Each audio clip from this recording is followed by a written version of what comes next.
Hello, എല്ലാ മാന്യ ശ്രോതാക്കളെയും ഹൃദയപൂർവ്വത്തിന്റെ മറ്റൊരു എപ്പിസോഡിലേക്ക് സ്വാഗതം ചെയ്യുന്നു. ഇന്ന് നമ്മൾ സംസാരിക്കുന്നത് ഓരോ വീട്ടിലും ദിവസവും നടക്കുന്ന ഒരു മഹാഭാരത യുദ്ധത്തെ കുറിച്ചാണ്.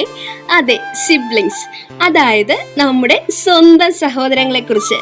ലോകത്ത് വേറെ എവിടെയെങ്കിലും ഉണ്ടോടോ ഇതുപോലെ ഒരു റിലേഷൻഷിപ്പ്?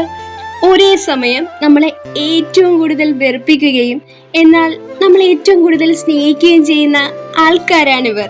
എൻ്റെ ഒരു അഭിപ്രായത്തില് നമ്മുടെ വീട്ടില് നമുക്ക് ദൈവം തന്ന ഫ്രീ ആയ ബോഡി ഗാർഡും അതേസമയം നമ്മുടെ ജീവിതത്തിലെ ഏറ്റവും വലിയ വില്ലനുമാണിവർ. നമ്മളൊരു പുതിയ ഡ്രസ്സ് എടുത്താൽ അത് ആദ്യം ഇടുന്നത് നമ്മളായിരിക്കില്ലല്ലേ? മിക്കവാറും നമ്മുടെ അനിയനോ അനുജത്തിയോ ചേട്ടനോ ആയിരിക്കും. വീട്ടിലെ ലാസ്റ്റ് പീസ് ചോക്ലേറ്റിന് വേണ്ടി നടത്തുന്ന ആ യുദ്ധം ഉണ്ടല്ലോ, സായിപ്പിന്റെ വേൾഡ് വാർ ഒക്കെ അതിന്റെ അടുത്ത് വേറൊരു നിസ്സാരം അല്ലേ? നമ്മളെ തല്ലാൻ വരുമ്പോ അവർക്ക് 100 ആനയുടെ ബലമാണ്.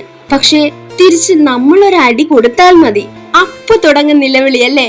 അമ്മേ, ഇവനെന്നെ കൊന്നേ എന്ന് പറഞ്ഞുള്ള ആ ഓസ്കാർ ലെവൽ പെർഫോമൻസ് നിങ്ങൾക്ക് ഓർമ്മ വരുന്നില്ലേ? ഇപ്പോഴും ആ വീട്ടില് അടി നടക്കുന്നുണ്ടോ? നമ്മൾ ചെയ്യുന്ന എല്ലാ കുരുത്തക്കേടുകളും ഇവർക്കറിയാന്നേ. അതുകൊണ്ട് തന്നെ വീട്ടിൽ എന്ത് ആനുകൂല്യം വേണമെങ്കിലും ഇവരൊന്ന് സോപ്പിടാതെ നടക്കില്ലെന്നതാണ് മറ്റൊരവസ്ഥ. അമ്മയോട് പറയരുതെന്ന് നമ്മൾ പറയുന്ന ആ നിമിഷം മുതൽ നമ്മൾ അവരുടെ അടിമയായി മാറിക്കഴിഞ്ഞു. തമ്മിൽ തല്ലുമ്പോഴും കളിയാക്കുമ്പോഴും ഉള്ളിന്റെ ഉള്ളില് ഒരു കാര്യമുണ്ട്. ഈ ലോകം മുഴുവൻ നമുക്കെതിരെ തിരിഞ്ഞാലും നമ്മുടെ കണ്ണൊന്ന് നിറഞ്ഞാൽ ഓടി വരാൻ ഇവരുണ്ടാകും അല്ലേ? നമ്മളെ വഴക്കു പറയാൻ നമുക്ക് മാത്രമേ അവകാശമുള്ളൂ. പുറത്തുള്ള ഒരാൾ വന്ന് നമ്മുടെ സഹോദരങ്ങളെ ഒന്ന് തൊട്ടാ നമ്മൾ എന്ത് വെറുതെ ഇരിക്കോ? ഒരേ വീട്ടിൽ വളർന്ന് ഒരേ കാര്യങ്ങൾക്ക് വേണ്ടി വാശി പിടിച്ച് ഒടുവിൽ ജീവിതത്തിന്റെ പല വഴികളിലേക്ക് മാറുമ്പോഴും ഈ സിബ്ലിംഗ് ബോണ്ട് അത് നമ്മുടെ ജീവിതത്തിലെ ഏറ്റവും വലിയ സമ്പാദ്യമാണ് അല്ലേ? അതുകൊണ്ട് ഇന്ന് ഈ ഷോ കേൾക്കുന്നവർക്ക് ചെയ്യാൻ പറ്റിയ ഒരു കാര്യമുണ്ട് കേട്ടോ. നിങ്ങളുടെ സഹോദരന് അല്ലെങ്കിൽ സഹോദരിക്ക് ഇപ്പൊ തന്നെ ഒരു മെസ്സേജ് അയച്ചേ. അവർ ഏറ്റവും കൂടുതൽ ദേഷ്യം പിടിപ്പിക്കുന്ന എന്തെങ്കിലും ഒരു കാര്യം ആയിക്കോട്ടെന്നേ. എന്നിട്ട് ആ തല്ലും പിണക്കവും സ്നേഹവും നമുക്കങ്ങ് ആഘോഷിക്കാം.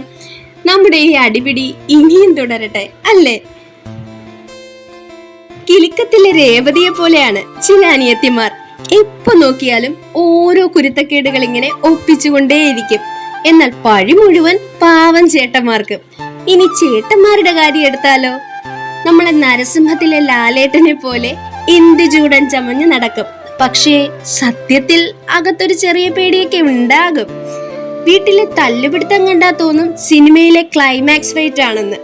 ഒരേ റിമോട്ടിന് വേണ്ടി അല്ലെങ്കിൽ അവസാനത്തെ പീസ് ചിക്കന് വേണ്ടി നമ്മൾ നടത്തുന്ന ആ ഒരു അംഗം ഉണ്ടല്ലോ മോനെ, ബാഹുബലിയിലെ പൽവാർ ദേവനും പ്രഭാസും തമ്മിലുള്ള യുദ്ധം പോലും തോറ്റുപോകും. നമ്മുടെ ബാംഗ്ലൂർ ഡേയ്സിലെ കുട്ടനും അജുവും ദിവ്യയും ഒക്കെ തന്നെ ആ ഒരു വൈബ് ഉണ്ടല്ലോ, അതാണ് ശരിക്കുള്ള സിബ്ലിങ്സ് ലവ്. എത്ര തല്ല് കൂടിയാലും അവസാനം ഒരടി കിട്ടുമ്പോ ഹിറ്റ്ലറിലെ മമ്മൂക്കയെ പോലെ സംരക്ഷിക്കാൻ വരുന്നത് ഈ പാരകള് തന്നെ ആവും ഇല്ലേ?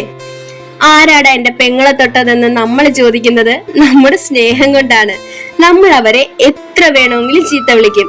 പക്ഷെ പുറത്തുള്ള ഒരുത്തം വന്ന് ഒരു വാക്ക് പറഞ്ഞ അപ്പൊ ഉണരും നമ്മളിലെ ആക്ഷൻ ഹീറോ.